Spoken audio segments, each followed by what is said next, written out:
Boa tarde, tudo bom?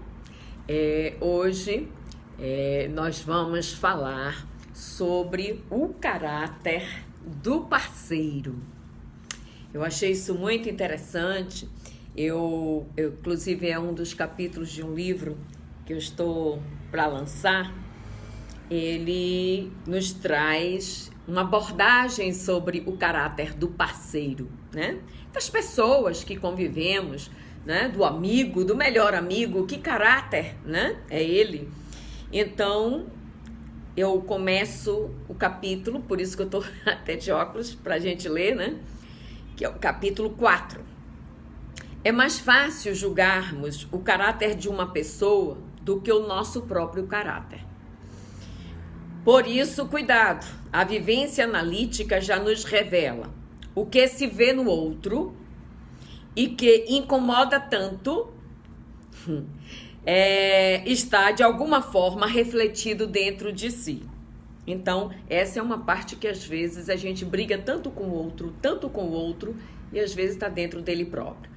Eu já tive casais aqui de acusando, ela é violenta, e uma pessoa maravilhosa, era passiva, mas ele só a via como violenta. Na verdade, a violência estava nele.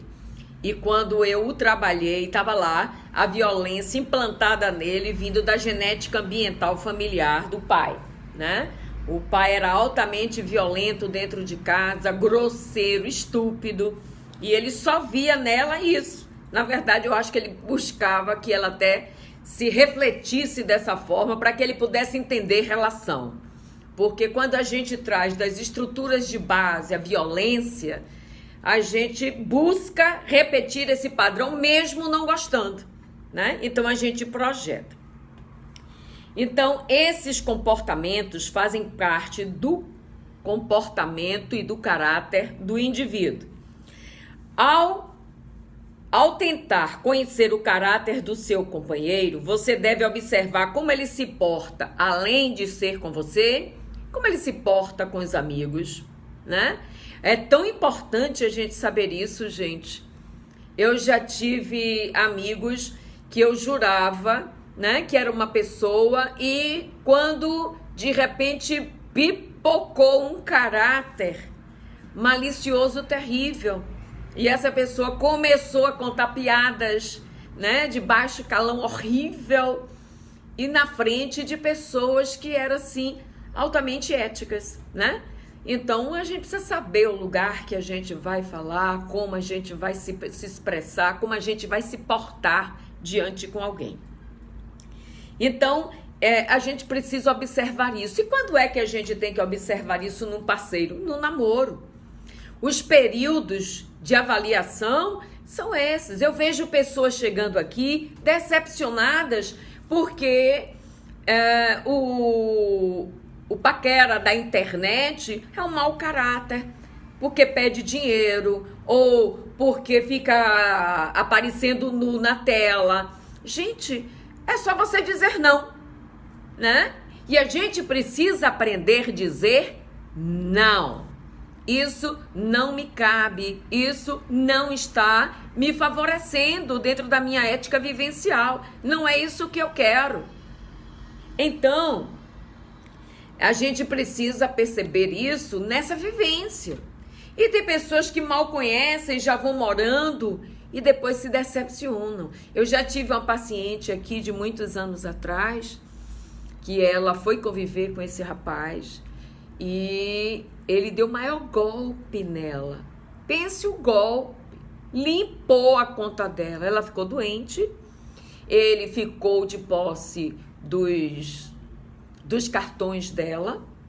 E ela, coitada, quando ela ficou boa, ele disse que ia fazer uma viagem. Ele foi embora. Quando ela foi ver no banco, ela não tinha nada. E ele foi embora para a Europa com o dinheiro dela. Então, a gente precisa ter muito cuidado, né, com essas coisas. Outra questão importante, vejo como significativa, é que as pessoas não avaliam, olha só, quando estão à procura do parceiro ideal. As coisas, pelo menos, são mínimas, é o caráter. Como essa pessoa lida com o dinheiro dela? Como essa pessoa lida com suas contas? Como essa pessoa lida na vida diária, com os amigos. É mentiroso, vai ser mentiroso com você. É uma pessoa que adora atrair as relações, vai trair você, né? Isso tudo vem do caráter. Geralmente, as pessoas se esquecem das avaliações prévias necessárias. Já digo no meu livro. Elas vão se concentrando apenas nos bens materiais, é verdade. Nós temos muito esse foco. Hoje em dia está muito pior. Eu vejo pessoas, mas ele é muito bem sucedido. Ele é uma pessoa maravilhosa. Ele é dono disso, ele é dono daquilo. Gente, isso não é caráter. Isso é posse. E você às vezes não sabe como foi, nem como uma pessoa conseguiu aquilo tudo, né? Então, avaliar é preciso, né? Avaliar o caráter do outro, ou seja, como realmente ele é a nível de comportamento, o que traz das suas estruturas de base. É a educação doméstica. Olha a criança novamente. Olha eu resgatando essa criança que hoje estão querendo matá-la, né? Estão querendo torná-la confusa com essa coisa aí de gênero, né? Essa ideologia de gênero. Então, a gente precisa perceber essas questões. O que é que essa pessoa faz da sua vida diária? No trabalho, como é que ele leva esse trabalho? Eu já tive pessoas aqui se relacionando com homens e com mulheres também. Eu já tive um paciente que ele ficou decepcionado com a esposa. Ela era 171, né? Ela roubava cheque dele, fazia assinatura, fazia valores altíssimos. Quando ele foi descobrir isso, era ela do lado dele. E quando ele dizia, olha, tiraram um valor da minha conta, roubaram um cheque meu, como é que pode isso? Quando ele foi ver, era ela, dormindo com o inimigo. Então a gente precisa ver isso, né? Quando se casa com imago fantasiosa, a cortina do cotidiano tende a cair. Claro! Claro que vai cair. Porque quando eu entrar na realidade, eu vou perceber que eu já vi alguns traçados e faço de conta que não estou vendo. Vocês já viram como o dinheiro tem esse poder, né? De encobrir as coisas e depois a gente se decepciona muito alto. E muito, muito, muito. Aí vem a depressão, vem as angústias, vem os estados ansiosos, que é o medo de encontrar outra pessoa. E se não trabalhar essas questões, esses fantasmas dessa relação, vai repetir o padrão. Porque o próprio fator do pensamento que gera essa energia contagiosa, né? De eu não querer, inclusive, outra pessoa dessa, e eu não trabalhei isso, eu vou pensar outra pessoa assim. Então, quando se casa com imago fantasiosa, claro, eu vou fazer o quê? O que é que acontece? Eu vou começar a fantasiar para mim. Ele mudou muito. Não era assim. Não foi este que me casei. Aí eu sempre questiono, será? As pessoas mudam de caráter de uma hora para outra. Questão de caráter é questão de modelação. Está nas estruturas de base. E a gente sabe disso. Uma boa educação doméstica, com bases sólidas, de exemplificação da moral, né? Da ética vivencial. Claro que uma criança, ela irá modelar isso. Principalmente quando as crianças trazem as mochilas da escola, está com um lapisinho na mão, está com uma lapiseira na mão, que não é dele, ensinar a criança a devolver. Mas tem mães e pais que fazem vista grossa. E a criança vai se acostumando a pegar o que é dos outros. E aí o que é que acontece com tudo isso? Essa criança vai ficar mal acostumada. Então a gente precisa dar os bons exemplos. Eu tive um caso muito interessante que eu conto em palestra, né? Nessa época, eu tinha consultório lá no Rio Vermelho. E tem muitos anos atrás, deve ter mais ou menos uns 20 anos. Essa criança hoje já deve estar com uns 23, 24 anos. E esse pai me ligou e marcou uma consulta comigo. E me disse, doutora, pelo amor de Deus, me ajude. Eu disse, o que foi? Eu, com meu filho, fui buscá-lo na escola, né? E ele, com a merendeira, 3 anos de idade, ele com a merendeira agarrada no peito. Tá vendo? Ele com a merendeirinha dele agarrada no peito. O pai botou ele na cadeirinha, ele fez e aconteceu, ppp. E disse, deixa eu tirar essa merendeira. Não. Por quê? Porque, papai, eu roubei. 3 anos de idade.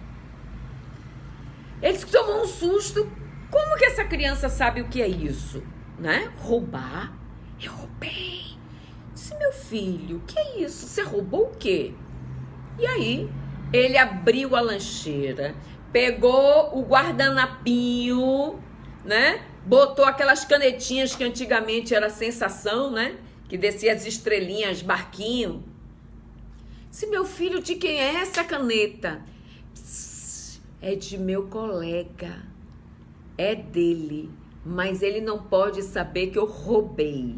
Ah, o pai chegou em casa, contou à mãe e a mãe entrou em desespero. Esse não é meu filho, não é por aí, né? Esse não é meu filho, ele é ladrão. Gente, o que é isso, né? Então, eu disse para ele, você vai... Isso aconteceu no dia, ele me marcou a consulta num dia. Eu disse, você vai pegar ele, vai pegar a canetinha e vai levar para que ele devolva. Ah, doutora, que vergonha. Não, vergonha nada. Você vai simplesmente dizer que ele pegou e que ele levou para casa. Então tá. Quando ele chega na diretoria da escola para devolver, estava lá a avó do menino que trouxe a canetinha do exterior.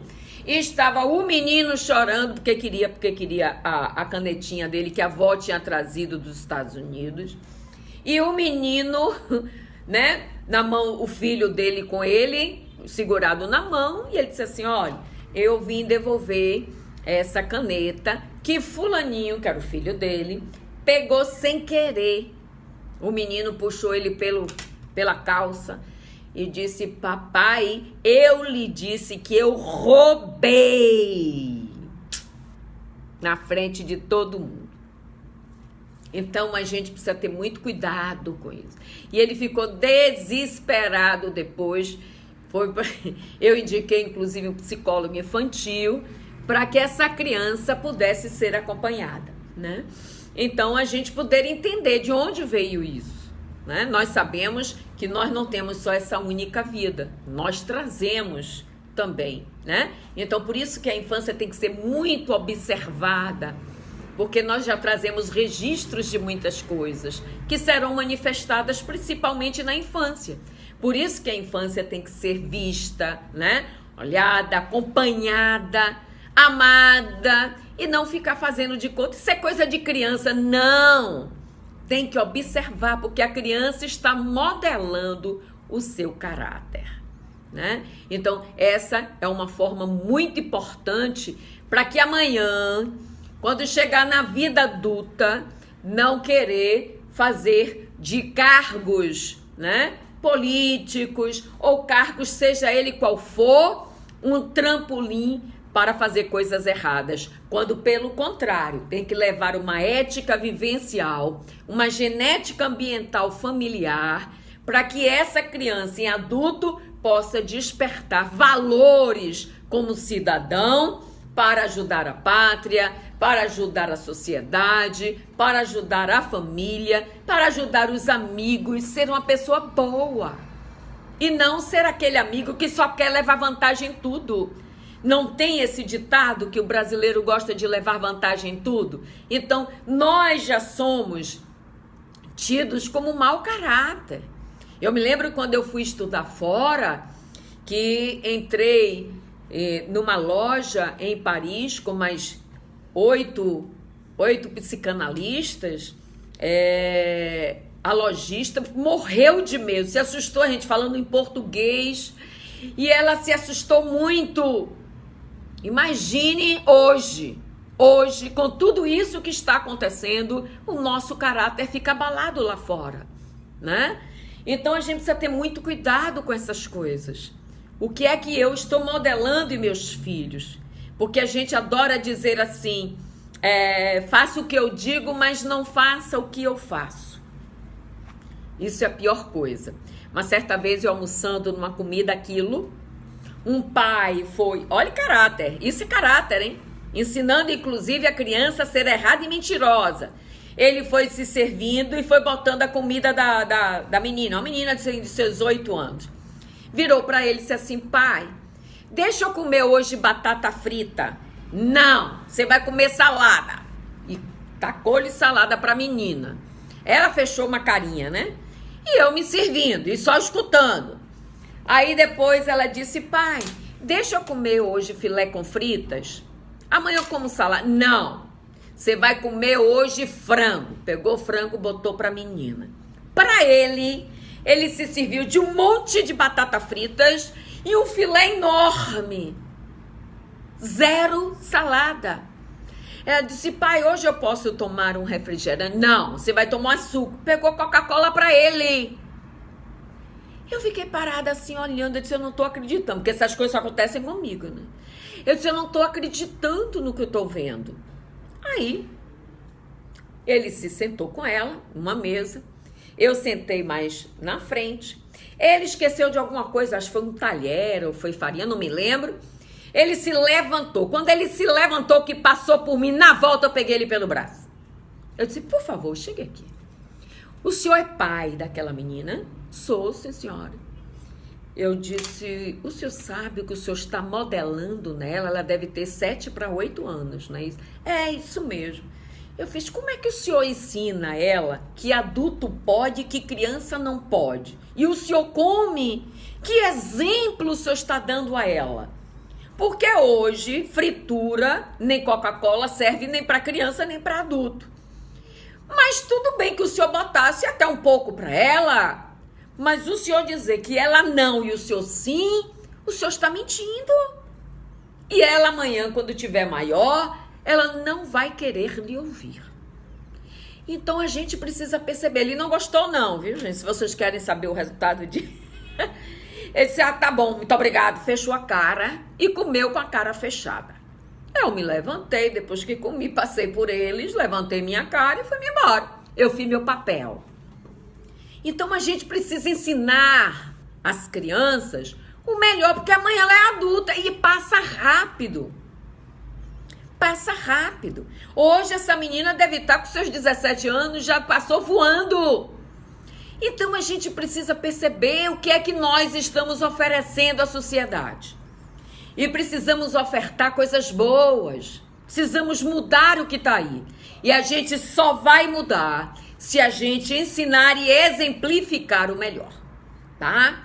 Por hoje, eu vou parar por aqui para não ficar muito longo, né? Ó, um cheiro grande, um feliz final de semana vindo aí, né? Que a gente possa aproveitar, que a gente possa participar mais em sociedade de coisas boas, levar mais coisas boas, porque o lado bom nós temos. A nossa sombra, nós precisamos enfrentá-la, nós precisamos enxergá-la, trabalhá-la, saber lidar com ela, para que a gente possa se expandir melhor em sociedade. Grande beijo, tudo de bom para vocês.